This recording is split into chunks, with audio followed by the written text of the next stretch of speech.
अब कुछ ये भी है कि आपको सत्संग में तो बिना बुलाए भी जाना चाहिए। मान सम्मान कहाँ खोजता है? जहाँ विवाह शादी होती है, भाई का शादी हुए, बहन का शादी हुए, उसमें मान सम्मान खोजना चाहिए। इस सत्संग में मान सम्मान खोजे जहाँ से आपकी कल्याण होंगे। हम जो आराध्य गुरुदेव भगवान के पास गए थे सबोर, तो गुरु हमको बुलाए थे वहां पे। आप लोग देखें ना, बुलाए थे। गुरु के घर रामचरितमानस में आया है, गुरु के घर, पिता माता पिता के घर, मित्र के घर और स्वामी के घर बिना बुलाए जाना चाहिए। वहां पर मान सम्मान नहीं खोजना चाहिए। अगर हम मान सम्मान खोजते हैं तो हम अपने कर्म से साबित कर रहे हैं। इसका मतलब है उससे हम ज्यादा बड़े पावर में हैं। उम्र में बड़े हो जाना अलग बात है, ज्ञान में बड़े हो जाना ये अलग बात है। तो नहीं आने से आपकी नुकसान होगी। सुना ही ना कितने नुकसान होगा। अब सत्संग में जाने से फायदा क्या है? आपकी मान सम्मान बढ़ेंगे, समाज में आपको सम्मान की दृष्टि से देखेंगे। जिस देवी देवता के आप परम भक्त है वह भी आप पर प्रसन्न हो जाएंगे और गुरु महाराज भी आप पर प्रसन्न हो जाएंगे।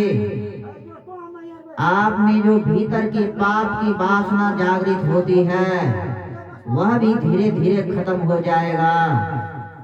विषय वासना धीरे धीरे छूटती चली जाएगी और देवी देवता की कृपा आप पर बरसने लगेंगे।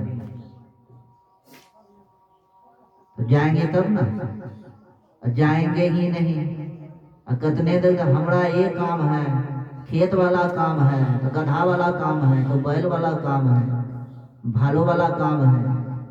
शास्त्र में आया है लाखों काम परा क्यों ना हो, अगर सत्संग हो रहा है तो सत्संग में चले जाना चाहिए, अवश्य जाना चाहिए। किंतु परंतु सोचना नहीं चाहिए। आजकल सत्संगी नया नया कलयुग है, ये भी देखते हैं कौन सा जात के यहाँ सत्संग हो रहा है, कौन सा जात का महात्मा आए हुए हैं, ये भी लाइक करते हैं, पसंद करते हैं कि महात्मा कौन सा है, कौन सा जात के यहाँ सत्संग है, हमारे प्रेमी यहाँ है कि नहीं है। यही सब विचार भीतर की भावना जागृत रहती है। हमको काम लेना है, दुकान अगर खोलना है, सामान लेना है, तो उसमें क्या जात पात देखेंगे कि सामान लेना है? सामान से जरूरी है कि जात पात देखेंगे वहां पे? ये मनुष्य की भीतर की खोपड़ी इतनी कमजोर है, तो भक्ति जितना कमजोर रहेगा ये इतना आपको कमजोर कर देगा, खोखला बना देगा। इसीलिए सत्संग में अवश्य जाना। दूसरी बात, उम्र बढ़ती चली जा रही है, ध्यान भजन की कोई चिंता नहीं। अभी तक मांस मछली खाइए रहा है, मतलब जो है बुढ़ापा में भी मजा ले रहा है, आनंद उठा रहे हैं। सब दिन तो भोग भोगा, बुढ़ापा में भी मांस मछली छोड़ना नहीं चाहता। जवानी में भी शराब पिया, मांस मछली खूब खाया, अंडा दारू खाया, अब बुढ़ापा जीवन आया, बुढ़ापे में भी छोड़ने का मन नहीं कर रहा। कैसा जीवन है? तो सत्संग में जाएंगे ये सब धीरे धीरे छूट जाता है। कितने को ये और डर लगता है कहीं अभी छोड़ना नहीं। एक आदमी कहा बाबा सत्संग में जेबे तो मांस मछली छूटिए जेबे, इसीलिए नहीं जाए, ये भी विचार है। अभी सुन रहे थे कर्म किसी को बकसता नहीं है। भगवान जब त्रेता युग में आए तो पत्ते के बिछावन पर सोया था भगवान। उसके साथ में भगवान का पत्नी माता सीता जी वो भी सोई है। अब पहरेदार में उसका भाई लक्ष्मण ब्रह्म के अवतार पहरेदार में है। तो जब भगवान को यह दुख देखा लक्ष्मण ने कि राजा का कोई बेटा है। एक बार हम मूसापुर मंदिर गए थे तो वहां चौकी उकी का व्यवस्था नहीं था। तो मंदिर था, मंदिर में तो हम लोग अवश्य करके जाते ही हैं, दर्शन करना है गुरु महाराज जी। थोड़े हम देखते हैं कि ईटा सीमेंट का मंदिर है कि झोपड़ी का मंदिर है। तो कितना लोग ये हो पसंद करते हैं झोपड़ी का है, झोपड़ी में जाएंगे, दिक्कतें होगा, कष्टे होगा बैठने में। तो महल का भी मंदिर लोग पसंद करते हैं। तो उस मंदिर में जब मैं गया तो देखा उसमें तो बहुत थके हुए थे, मुझे रेस्ट लेना था। तो नीचे में मेरे बैग में तो सारे व्यवस्था चलते हैं। तो मंदिर के अंदर में एक रूम खाली था, उसमें झाड़ू लगवा के हम सो गए।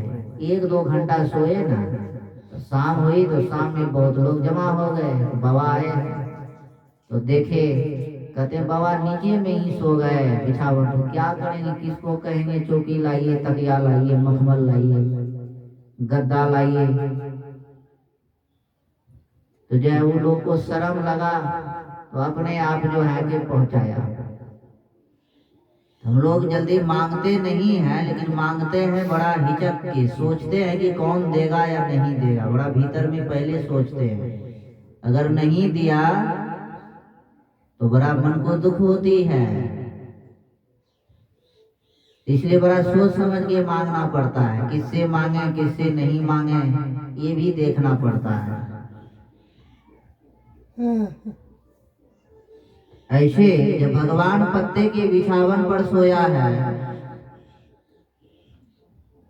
तो लक्ष्मण जी महाराज क्या सोच रहे हैं कि हमारे भैया को एक ककई ने अच्छा नहीं किया,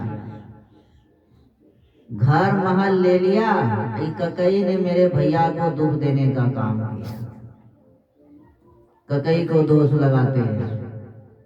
तो बगल में गो निषाद थे, गौनिषाद भगवान राम के मित्र थे। तो दोनों में विचार हुआ। तो गौनिषाद को भी बड़ा दुख हुआ। मित्र अगर मित्र का दुख देख के दुखी नहीं हुए तो वह मित्र बेकार है, वैसे मित्र को छोड़ देना चाहिए। पत्नी अगर पति का दुख देखकर दुखी नहीं हुए, विपत्ति काल में छोड़ के चले गए। आजकल तो ऐसी पत्नी है, पति बीमार पड़े पत्नी फिरा झोला टंगा लेके चल देंगे। पति भी कम नहीं है, तो पत्नी भी अगर थोड़ा सेवा सत्कार में कम की तो बस कहेगा गेट आउट, निकलिए यहाँ से। कलयुग है। भक्ति होगी तब दोनों प्रेम बढ़ेगा। भक्ति जहाँ कमजोर है तो वहां तो विवाद होगी। तो उसमें देखे लक्ष्मण जी महाराज गौनिषाद जी कहते हैं, तो गौनिषाद ने कहा तो लक्ष्मण कहते हैं,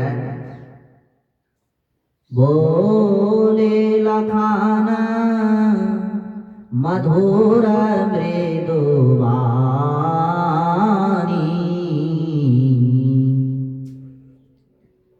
ज्ञान वैराग भगति रस सानी।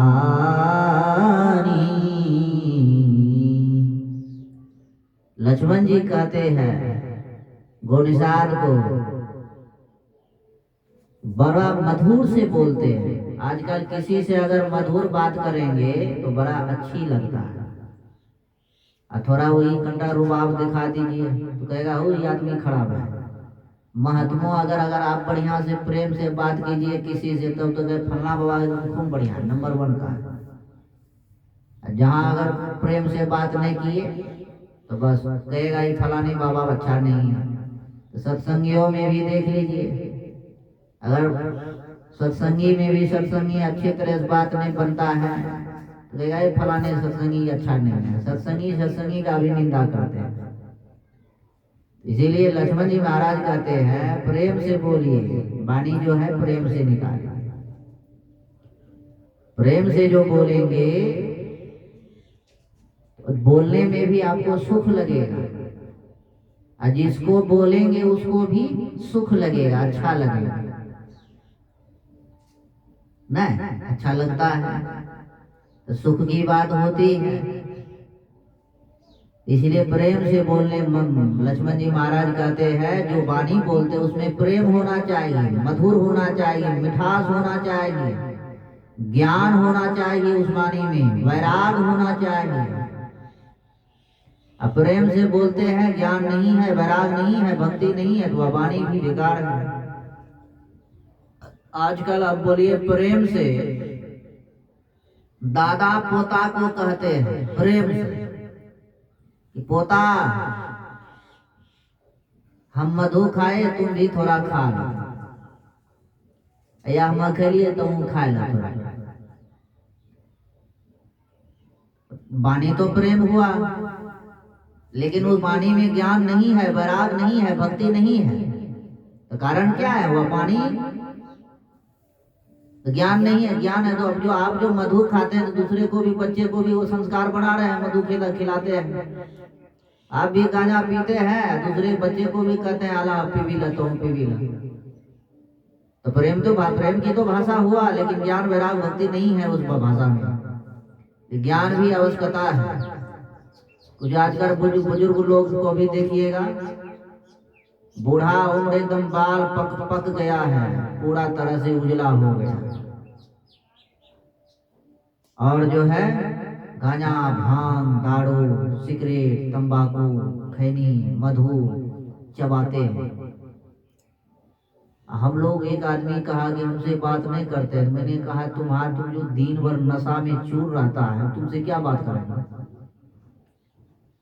बोलने का तो ढंग नहीं है, कुछ से कुछ बकेगा, मर्यादा का समय सीमा ही खत्म है। तो साधु संत ऐसे व्यक्ति को भी पसंद नहीं करता है। जब साधु पसंद नहीं करता है तो देवता क्या आपको पसंद करेंगे? गुरु महाराज क्या आपको पसंद करेंगे? ऐसे व्यक्ति को तीनों लोक में पसंद नहीं है, तीनों लोक में पसंदता नहीं है, इसकी कीर्ति भंग हो जाती है। जब वाणी में बड़ा नम्रता होनी चाहिए, जब नम्रता नहीं होंगे